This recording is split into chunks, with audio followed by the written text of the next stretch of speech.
Buenos dias, buenos tardes mga amigos, mga amigas, sa aking mga followers at subscribers. Magandang gabi po sa inyong lahat. Ako po ang inyong lingkod, si Attorney Rene Bueno.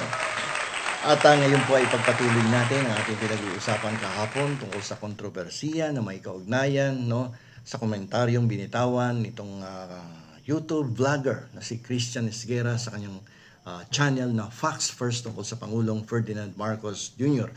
At tungkol din yon sa usapin ng flood control kung saan lumabas mula sa kanyang bibig ang matatalim na salitang gaya ng tanga at kasabwat. At ito po ay nagpapakita lang ng dynamic sa politika, no? At sa social media sa bansa. At napansin natin, no, na mukhang naging negatibo ang epekto sa kanyang channel, no? At nagbigay ito ng matinding digital backlash sa mismo content creator sapagkat ako nagulat Ako mismo hindi naman ako loyalista, no? Pero sumusuporta ako sa programa at kay Pangulong Ferdinand Marcos Jr. dahil maganda naman ang ginagawa ng Pangulo sa ilalim ng kanyang administrasyon. Pero magugulat ka nun, direktang binanatan at ginamitan ng matitinding salita ni Esguera ang Pangulo hinggil sa issue ng flood control corruption. Mabilis na nag-react ang mga taga-suporta ng administrasyon. Alam niyo po sa mundo ng social media, ang anumang pag-atake sa mataas na opisyal ay madalas nagre-resulta yan sa unsubscribe campaign kung saan nag-oorganisa ang mga loyalista na i-unfollow o i-boycott ang channel. Pero pansin ko, hindi, in this case, hindi nag-organize Wala nag-utos. Kasi ako, isa yung nag-react ng, teka muna, parang ang yabang naman itong sinabi, tanga at kasabot sa korupsyon ng Pangulo. So, bumanat kagad ako sa aking sariling YouTube channel. At napansin ko, ang daming sabay-sabay halos kami na nagbigay ng mga na komentaryo na parang nagagalit kasi parang ang yabang-yabang, akala mo super talino. At minsan may nagsabi pa sa akin parang minamaliit ang mga YouTube vloggers, no? At parang ang bidang-bida yung mga journalists o yung mga nasa media. Parang hindi naman siguro tama yon. At ang nangyari nga sa channel niya, bumaba ng bumaba yung subscriber, no? At yung viewers count, no?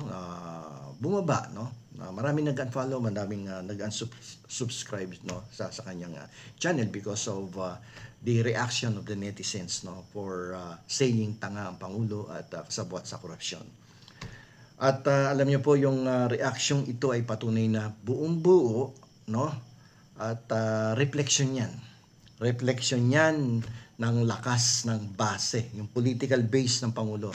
Lalong-lalo na sa online sphere, no? Alam niyo po sa digital landscape, no? May mga tinatawag na troll armies man o tunay na mga online supporters, no? Na ang bibilis niyang makipag-coordinate sa bawat isa upang pumalag sa mga kritiko. Pero in this case, napansin ko, hindi to coordinated action on the part of the supporters of the president. Parang voluntary na wala naman nag-uutos no? Pero sinasabi well coordinated daw itong mga pag-criticize dito sa content creator na to. No, kasi sa kanila kapag yung sinusuportahan nilang pinuno ay sa paniwala nila ay gumagawa ng mabuti, ay tapos babanatan mo at sasabihan mo ng tanga at kasabwat sa mga nangyayaring korupsyon sa ating pamahalaan. Para sa kanila, pambabastos yun sa pinuno ng Republika. Na siya yung nagbulgar lahat ng korupsyon sa DPWH, sa flood control programs, tapos sasabihan mo ng tanga at kasabwat. Ano ang basihan mo? Ano ang legal basis? Kung alam mo palang kasabwat, ba't di ka magsampa ng demanda? Pangunahan mo, di ba? Mahirap yung puro salita lang, no? Alam niyo po sa mga kritiko at journalists, tungkulin ng media na maging aso na nagbabantay, yung watchdog, no? Para magkaroon ng pananagutan, no, sa kaban ng bayan ng mga public officials na corrupt, no, na kinukuha yung pondo ng bayan, lalong-lalo na dito yung mga flood control projects funds na yan na napakalalaki, bilyong-bilyon. At ang masyadong matalas o emosyonal na pananalita at ay ginagamit ng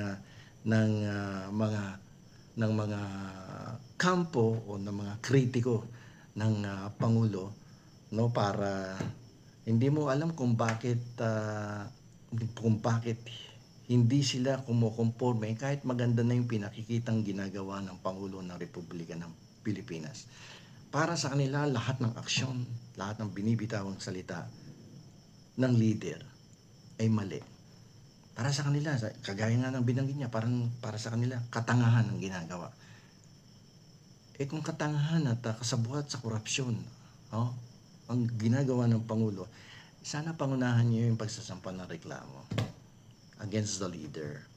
Pero kung pag-iisipan mo mabuti, lahat naman ng ginawa ng Pangulo tungkol doon sa budget, lalo na sa insertions niyan, is in accordance with the provisions of the 1987 Constitution. Wala namang mali doon sa ginawa, di ba? Alam niyo po dati kapag galit ka sa chismis, no, sa kapitbahay mong chismosa na Marites, hindi ka lang pupunta sa tindahan upang i-chismis din yung kapitbahay mong napakakati ng dila at naninira ng kapwa ng kapitbahay. Pero ngayon, alam niyo po, iba na ang sistema. Pag nag-init ang ulo mo sa kinaiinisan mong netizen, kinaiinisan mong vlogger, no, ang ganti lang naman sa kanya is isang click ka lang. Unsubscribe, unfollow, o kaya i-report mo pa yan sa YouTube. No? Parang yung lumalabas na pambansang action, no?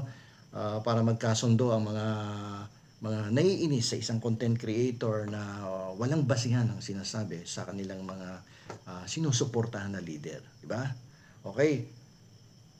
Sa Pinoy social media, kapag binangga mo ang Pangulo para kang pumasok sa Mobile Legends match na mag-isa at wala kang tangke, asahan mong magang ka ng libo-libong keyboard warriors sa comment section gamit ang pare-parehong script at hashtags. Ginagawa yan ng kabilang kampo. Pero in this case, sa ginawa ng content creator na to, individual yan, voluntaryo ginawa yan ng mga sumusuporta sa administrasyon. Ako, isa na doon. Wala akong kinausap. Wala nag-utos sa akin. Nung marinig ko yung komentaryo na diniscuss sa isang YouTube channel ng isang abogada, sabi ko, parang yabang naman ito. Parang minamata pa nga minsan yung mga YouTube vloggers, di ba? Ang talagang pinag-uusapan dapat yung mga bahasakali, infrastructure projects, no? Pero ang nangyari, imbis na punahin, no, na may naipakulong na ang Pangulo, no? May mga senador, may matataas na opisyales na nasa kulungan na ngayon. Na nung araw, ng mga nakarang administrasyon, no, ay walang ginagawa. Walang naipakulong. Alam niyo, dalawang administrasyon lang naman ang talagang nagpadala sa kulungan ng mga senador at other public officials. Panahon ni Noynoy Aquino, pinakulong yung mga korap. Pagdating ng sumunod ng administrasyon, pinakawalan yung mga korap.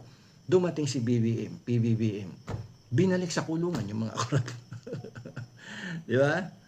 Alam niyo po, itong dramang ito ay patunay lamang na sa politika ng Pilipinas, mas mabilis pa ang feedback loop sa social media kaysa sa aksyon ng gobyerno kapag bumaha.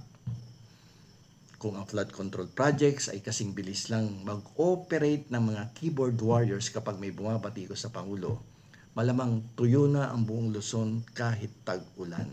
Okay? So, kung lalo na yung mga pumupuna at matatalas ang dila na criticize, wala namang binibigay ng mga alternative solution. No, imbis na magbigay ng constructive criticism, destructive criticism ang ginagawa. Imbis na magbigay ng suhestyon para magkaroon ng solusyon, wala. Sila pa yung nagiging additional na problema ng lipunan. No? Para sa mga content creator at komentarista, ang leksyon po dito ay simple. Sa digital arena ng Pilipinas, pwede kang maging isang taong nagtatapang-tapangan. No? Komentaryo ng komentaryo. Matalas ang dila. Pero siguraduhin mong nakakabit ang seatbelt mo. Dahil sa isang maling salita lang, ang channel mo ay hindi lang babaha ng kritisismo. Malamang ma-LRT ka. Ano yung LRT? Lost, remove, terminated. Mga subscribers mo at followers, no? Mabilis pa yan, no, sa takbo ng kabayo na i-unfollow ka niyan, no, sa iyong mismong channel, no? So ang tanong ng bayan dito is ito bang ito bang galit nila sa isang content creator na to dahil pinulaan ng pinulaan ang kanilang pinuno at leader ay huhupa din, no? No, mawawala din na parang ulan o mananatiling andyan dyan yung galit at unti-unti, isa-isa mag-aalisan, mag-unsubscribe, mag-unfollow sa yung YouTube channel. Definitely, it will affect your income kung yan talaga ang trabaho mo, no? Bilang ginawa mo ng profesyon, di ba? So, hindi ka naman lisensyadong accountant, hindi ka naman lisensyadong inhinyero, hindi ka naman lisensyadong criminologist, hindi ka naman abogado, di ba? At wala ka na din sa media, pero pinanalandakan mo, journalist ka pa rin, di ba? O nasa media ka pa rin. Abay, dadating ang oras, baka wala ka ng subscribers at followers, di ba? Hindi sa lahat ng panahon ay piyesta. May katapusan yan kapag hindi mo tinigilan ang pagbibitaw ng matatanim na pananalita sa isang tao na napakalawak ng suporta sa buong bansa. So hanggang dito na lamang po, ito po ang inyong lingkod, Atty. Rene.